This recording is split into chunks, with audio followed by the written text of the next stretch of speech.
नमस्कार, नीतीश कुकिंग में आपका स्वागत है। फ्रेंड्स, आज आपके साथ शेयर करने वाली हूँ घर का बना हुआ शुद्ध खुशबूदार गरम मसाला की रेसिपी। और ये ऑल पर्पस गरम मसाला है जिससे आप किसी भी रेसिपी में डाल सकते हैं, वेज नॉन वेज कोई सी भी हो। तो चलिए नया फ्लेवर टेस्ट कर लेते हैं।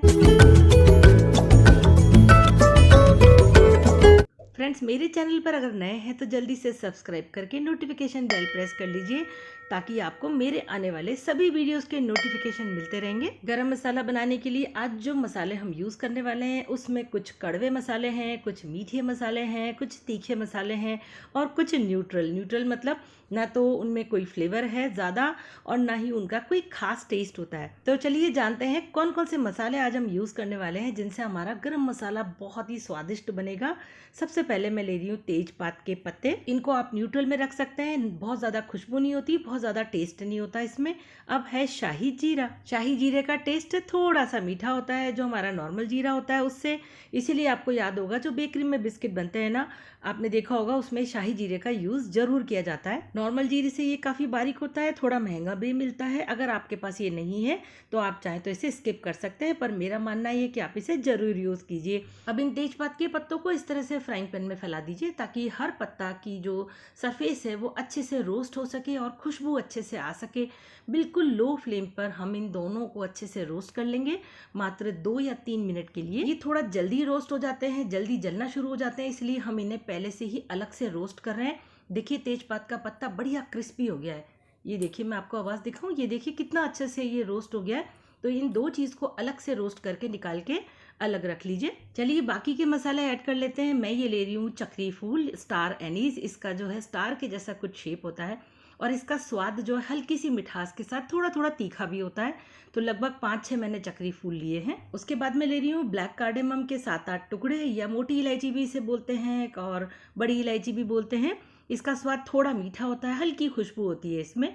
तो ये मैंने ले लिए हैं लगभग 7-8 पीसेस। अब उसके बाद में ले रही हूँ ये दालचीनी के 2 बड़े टुकड़े, यानी 3-3 इंच के 2 टुकड़े हैं। स्वाद में ये थोड़ी सी कड़वी लेकिन खुशबू इसमें जबरदस्त होती है, बहुत तेज खुशबू होती है।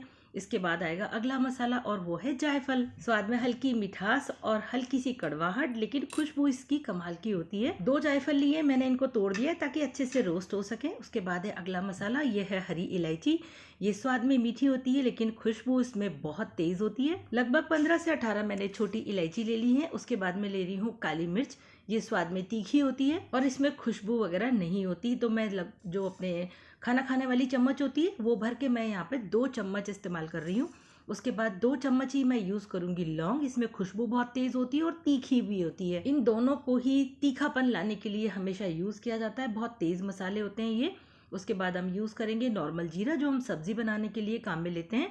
तो ये भी मैं 2 खाना खाने वाली चम्मच होती है उससे ले रही हूँ। अब इसके बाद हम यूज़ करेंगे साबुत धनिया।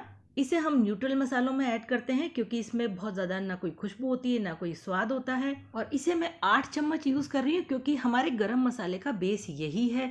बाजार में जो गरम मसाले मिलते हैं उसमें तो ये थोक में डाला जाता है क्वांटिटी बढ़ाने के लिए, इसीलिए तो बाजार का जो गरम मसाला होता है ना तो उसमें ढंग से स्वाद आता है ना उसमें खुशबू आती है। कितना ही डालते जाओ सब्जी में कोई स्वाद ही नहीं आता है। हमारा मसाला बहुत हटके होगा। देखिए स्टार एनीज हो गई, सिनेमन हो गया, नटमेग हो गया, जीरा हो गया, क्यूमिन सीड्स हो गए इसमें, और क्लोव्स हो गई, ब्लैक पेपर्स हो गए, ग्रीन कार्डेमम हो गई, ब्लैक कार्डेमम हो गई है, और इसके अलावा कोरिएंडर सीड्स हो गए हैं। बस अब इस पैन को हम रख देंगे गैस पर, लेकिन ध्यान रहे लो फ्लेम रखनी है आपको, बिल्कुल लो फ्लेम, और लगातार इन्हें हम चलाते रहेंगे। और इन मसालों को हम 5 से 6 मिनट के लिए रोस्ट कर लेंगे। ध्यान रखना है लो फ्लेम पर ही रोस्ट करना है क्योंकि इन मसालों का हमें कलर चेंज नहीं करना है, इन्हें जलाना नहीं है बिल्कुल भी, बस केवल हल्का सा रोस्ट इसलिए कर रहे हैं। एक तो मसालों का जो मॉइस्चर होता है वो बिल्कुल निकल जाएगा तो हमारा गरम मसाला कभी भी खराब नहीं होगा। और दूसरी बात ये होती है कि जब मॉइस्चर इसमें से उड़ जाएगा तो मसाले थोड़े से क्रिस्पी हो जाएंगे, आराम से पिस जाएंगे। और तीसरी बात, चलिए आगे बताती हूँ। पहले मैं एक चीज़ इसमें डालना भूल गई हूँ, वो है जावित्री यानी कि मेस। ये मैं इसमें डाल रही हूँ। इसका स्वाद थोड़ा सा कड़वा सा होता है, इसमें कोई खास खुशबू नहीं होती है, तो मैं डालना भूल गई थी इसलिए अभी हाल ही इसमें डाल रही हूँ। बस मेरे संग यही तो समस्या होती है कि मैं कुछ ना कुछ भूलती ही रहती हूँ। बच्चे तो मेरी मजाक भी बनाने लगे हैं, मम्मी आप बहुत भूलने लगी हो। चलिए तीसरी बात भी बता देती हूँ आपको। मसालों को रोस्ट करने से जो इनके अंदर की खुशबू होती है ना और ज़्यादा एनहेंस हो जाती है, बढ़ जाती है खुशबू, तो मसाला हमारा खुशबूदार बनेगा। आपने देखा था आवाज़ कितनी बढ़िया आई है। देखिए इन मसालों की बढ़िया से क्रिस्पी हो गए हैं, इसका मतलब इनकी खुद जो है मॉइस्चर जो था अंदर का वो बिल्कुल उड़ चुका है। इससे हमारा मसाला बहुत ही लंबे टाइम तक रह सकता है। मैंने जो क्वांटिटी ली है मसालों की, आप बढ़ा भी सकते हैं अगर आपको ज़्यादा मसाला लेना है तो।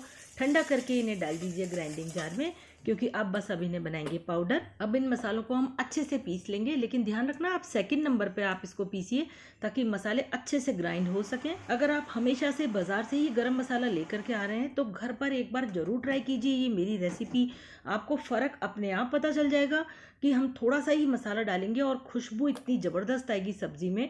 देखिए हमारा मसाला ये पिस गया है बहुत ही बढ़िया, और मैं आपको बता नहीं सकती हूँ इतने ज़्यादा फ्लेवर्स आ रहे हैं गरम मसाले के, हर चीज़ का बहुत ही बढ़िया फ्लेवर आ रहा है। मसाला अच्छे से पिस गया है। अगर थोड़ा मोटा भी पिसा है तो चिंता की कोई बात नहीं, क्योंकि हम इसे अल्टीमेटली छानने वाले हैं, पर कोशिश कीजिए बारीक पीसने का। तो बस अब इसे छान लेंगे, क्योंकि हमने बड़ी इलायची, छोटी इलायची, किसी के भी छिलके जो है छील के नहीं डाले थे, और तेजपात के पत्ते हैं वो भी बारीक से नहीं पिस पाते हैं, इसलिए इनको छान लीजिए अच्छे से ताकि टेक्सचर आपको बहुत ही बढ़िया मिलेगा मसाले का। इस गरम मसाले में तीखापन भी है, इस मसाले में खुशबू भी ज़बरदस्त है। मैं जब इसको छान रही हूँ तो मुझे 2-4 छींके तो ऑलरेडी आ चुकी हैं।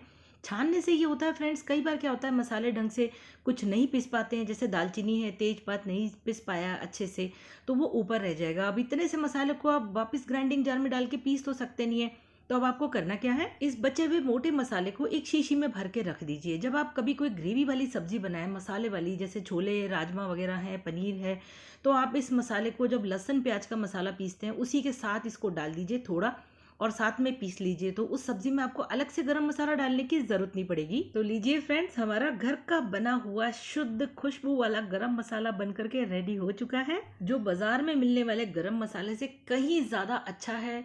कलर भी इसका उससे चेंज है और एकदम ये शुद्ध बना हुआ गरम मसाला है। बाजार में जो गरम मसाला मिलता है आपको पता ही नहीं है कि उस गरम मसाले में उन्होंने क्या क्या डाला है, कितनी क्वांटिटी में डाला है, इसीलिए उस मसाले में इतनी खुशबू आती ही नहीं है। और आजकल तो अब न्यूज़ में देखते भी हैं कि पता नहीं कितने तरह के उसमें केमिकल्स मिले हुए होते हैं, क्या क्या मिला हुआ होता है। मसालों के बारे में तो हम सुनते ही आ रहे हैं कि इसमें कितनी इम्प्योरिटीज़ होती हैं, और बनाने में बिल्कुल भी टाइम नहीं लगता। एक बार बना के रख लीजिए और जा पड़ती है आपके 6 महीने की। बस अब जब भी कोई सब्जी बनाए उसमें थोड़ा सा गरम मसाला डाल दीजिए, घर का बना हुआ, बहुत ही बढ़िया खुशबू आएगी, चाहे वेजिटेरियन रेसिपीज़ हो चाहे नॉन वेजिटेरियन हो। जैसे कि इस मसाले को आप कबाब्स बनाइए, वेज नॉन वेज, या स्नैक्स बनाइए, पनीर के हो, नॉन वेज के स्नैक्स हो, पुलाव बनाइए, दाल में डालिए, और वेज रेसिपीज़ जैसे छोले वगैरह बनाइए आप, तो उसमें ये कमाल का लगता है मसाला। तो वीडियो कैसा लगा फ्रेंड्स? अगर अच्छा लगा है तो लाइक कर दीजिए जल्दी से, और मेरी इस रेसिपी को दूसरों तक शेयर करना बिल्कुल मत भूलिएगा। और हाँ, चैनल को सब्सक्राइब जरूर जरूर कर लीजिए। फिर मिलेंगे, तब तक के लिए बाय बाय।